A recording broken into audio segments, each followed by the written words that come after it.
Hey, it's Eswo back here again today with you to talk about day 3 of EVO 2018 and just about E3 overall. So, day 3 of EVO was insane. I just caught Tekken 7 and Dragon Ball Fighters. I was about to watch Street Fighter 5, but I was getting tired, so I took my ass to bed. But yeah, so just let's get into Tekken 7. So Tekken 7 was pretty damn hype after yesterday's amazing gameplay from a lot of contestants, especially from Lil Majin against Jadong's Eddie. If you didn't know, just a little context, Lil Majin, he plays King, and in that in that particular set, there was a lot of usage of his chain throws in there, which was pretty exciting to watch. We don't hardly see that, despite King having a vast array of them. And also with Lil Majin, he was one of the only, I think he might have been the only U.S. competitor in the top 8 for Tekken. I might be wrong with that. Somebody else might have got eliminated early, but yeah, he ended up being just the only American in the top 8 throughout. But yeah, it was some really hype matches from the Tekken players, especially with Lil Majin against the JDCR, who mains Dragunov, and eventually he came around to fighting Loha, who uses Shaheen. So that match was really intense to watch because Lil Majin was the last American in the scene, as we so used to every year Koreans taking the crown from us. But yeah, you could hear the crowd chanting on to Lil Majin, saying USA, USA, or his name. It was some intense moments. You saw a lot of good gameplay coming from Lil Majin. And it was something interesting too I saw with some use of the unblockables in it. When I play Tekken, I don't think I almost ever use unblockables, except for when I play Elisa. I think I maybe use her like her arm cannon things every once in a while, which I sort of consider as unblockable, as more of a projectile. But yeah, you saw him in here uses pauses the burning knuckle, I think, or is it burning fist? But yeah, King's I think you press like up, triangle, and square for it. But yeah, he used that about 3 times, which I think was probably a little bit too much. He missed the first time. He got a hit off the second one, which was a great use then. I think if you do use unblockables in Tekken, you should use them sparingly, because a lot of them are just easy just to hit you out of, or just to dodge, as we're seeing in sort of the case with in this King match. But yeah, after that second time, he shouldn't have attempted it for the rest of the set, in my opinion. But yeah, there was some really high matches. You saw some great King play there. Lil Majin is probably the best King player in the world. Yeah, but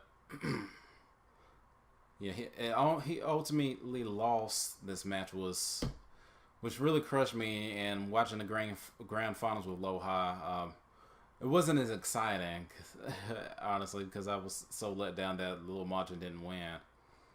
But yeah, there was still some great gameplay there. And then after the set was over, excuse me, they gave us an announcement for Tekken 7, and one at first was for some new Tekken 6, or some new Soul Calibur characters. We got Astaroth and Sung Mina. Back in the Soul Calibur 2 days, I did play. I don't really care about Astaroth, but I did play with Sung Mina as well as Keelik. And I use a lot of actually, I dance around with characters in Soul Calibur like I do with Tekken. But yeah, also interesting. I think this happened during the Tekken 7 or the Dragon Ball Fighters, but I think I'll come back around to that once we get to Dragon Ball Fighters. So with Dragon Ball Fighters, excellent gameplay all around. If at this point I was starting to get tired because I think it might have been the nature of the game or just me being exhausted throughout the day, even though I stayed in the house all day. But well, that's a part of the reason why I get tired. But yeah, the game is really fast paced, and there's a lot of things going on, right? So it can be hard to keep up if you don't play the game. But I played a little bit of it. One thing I did notice is there were a lot of cell players and shit. No, I saw a lot of somebody else too. There seemed to be a good few Kid Buu players, and there was a lot of cell. Oh, and a lot of Vegeta's too, mainly because of Vegeta's assist. But yeah, saw some good gameplay from Goichi and Sonic Fox, who fought each other twice in the tournament. I want to say Sonic Fox won the first set because I do remember Goichi summoning Shenron and then using Restore Health instead of reviving an ally like some people thought he should have, and he ended up losing anyway. But I can't remember if that was a game deciding factor or if that was another opponent he fought anyway. But yeah, it was some really intense matches, and summoning Shenron in the first place is pretty insane just because the conditions for it are so strict. So it's really rare to even get that in any Dragon Ball FighterZ match. But yeah, Sonic Fox, I believe he used shit.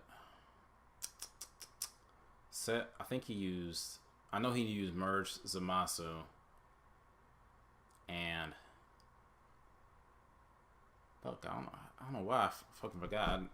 Second time I recorded this, I remember who he had used, and now I forgot already. Shit. Merge Zamasu. Oh, Android 16. And I think for the third slot he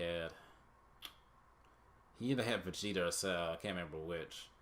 I want to say Vegeta. Yeah, so really good gameplay from them. I barely remember. Everything's so intense, I forget things quickly. But yeah, I watched the whole top 8, and it was really intense. And then Sonic Fox and Goichi end up fighting each other again for the grand finals. And these are some really good sets here. And actually, you got another Shenron to summon in those sets. And after Sonic Fox reset the bracket, they had to go at it again. And then at this point, Sonic Fox calls over the referee to ask to see if he could switch sides, which is totally viable thing that you can do. So at this point, it looked like Goichi didn't want to disagree with it. So in that situation, they called for a coin flip, and Sonic Fox got to sit on his side. Now this is where some people think some stupid has some stupid opinions about this, like saying that Sonic Fox was cheating or he used some kind of scummy tactics. I mean, really switching sides don't really amount to shit, especially in a game like this. You could start from the left or the right, like as soon as the match started, just because how movement in this game, you can get over to the other side you prefer quickly by doing a simple combo or rushing to the other side of your opponent. But it could have also been maybe he wanted to sit in that particular seat, like versus left versus right. But I think that even matters even less in this game. I mean, size shouldn't really be that much of a determining factor, but I think what he was doing is trying to slow down Goichi's momentum. He was, as the commentators were saying, Goichi might have been kind of angry in this, so he wanted to calm him down a little bit to make it easier to play against him. So that was a tactic in that. And Sonic Fox ended up winning the whole set. It was pretty good, I think. Yeah, it was pretty intense. It was kind of, I can't remember. I think it might have been kind of sloppy, but yeah. But actually, an American won the very first EVO with Dragon Ball FighterZ. And honestly, I wasn't expecting that. Even though we primarily dominated in games like Marvel vs. Capcom, in which Japanese players hardly played in, I just still assumed that a Japanese player was going to win. Nope, we got an American player this year. And yeah, following that, we got an announcement for Dragon Ball FighterZ. We got the base Goku, base Vegeta trailer. I remember hearing this a way back that they were leaked to go in. I just didn't want to believe it because I think those two characters are a waste. I don't mind another Goku. I would actually prefer Kid Goku, as they have no representation for the original Dragon Ball whatsoever in this game. I mean, yeah, they just look like Goku and Vegeta. Not much else I could say about that. And then they also dropped Cooler in there with the Mortal Kombat face mask he has on. Probably won't play with him either, honestly. I saw the Cooler movie didn't really do anything for me. I think it was just like 30 minutes long, which is barely longer than an episode of Dragon Ball Z. Yeah, and Namco Bandai also had another announcement. Harada came on the stage and then dropped another trailer for Tekken 7, and we got what else we get? Oh yeah, we got Anna coming back to Tekken 7. Lei Wulong, as a lot of people wanted, which is weird because he's never been absent from a Tekken since he was introduced since 3, and he's finally back again. And Lei's design in this looks super weird to me. I don't know, his face looks different. I know he's older, but he just looks weird. His outfit looked weird. His face looks weird to me. Whatever. I don't think Tekken 7 really has like 2P outfits. I think a few characters do, but most characters don't. But if Lei has one, I would like to see that. And a surprise announcement at the very end, they showed there's going to be multiple characters for this season 2. And the last character we're going to get is actually Negan from The Walking Dead. I was like, what the fuck? Like, I don't think anybody expected that. Man, yeah, and I had just started, I think, earlier this year catching up with The Walking Dead, so Negan is still sort of fresh on my mind, and yeah, man, I'm curious about how he's going to play, but even though I would prefer somebody else for a guest character, but yeah, like, Negan just mainly uses that bat and some guns, I think, which don't really fit in Tekken, but although we got Noctis in now, who doesn't really fit in either. But there are plenty of Final Fantasy characters who would fit in, like, who are martial artists, like hand-to-hand combat martial artists, like Yang from 4, Tifa from 7, Zell from 8, and probably a few others I can't remember at this particular moment. But yeah, some really good shit from EVO this year. Man.